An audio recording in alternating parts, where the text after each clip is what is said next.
Sistem Pertahanan Udara OSA. Rekamannya diunggah di Telegram resmi Kemhan Rusia pada Senin 17 Oktober 2022. Dalam keterangan unggahan disebutkan, langit terkunci, rekaman pekerjaan tempur, perhitungan sistem pertahanan udara OSA di zona operasi khusus yang akurat.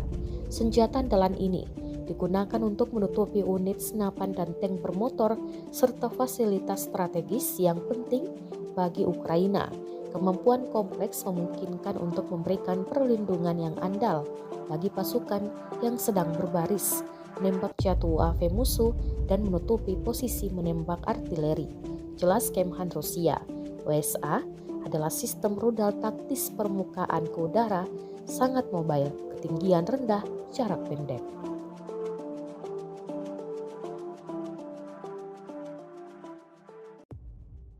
Terima kasih sudah nonton.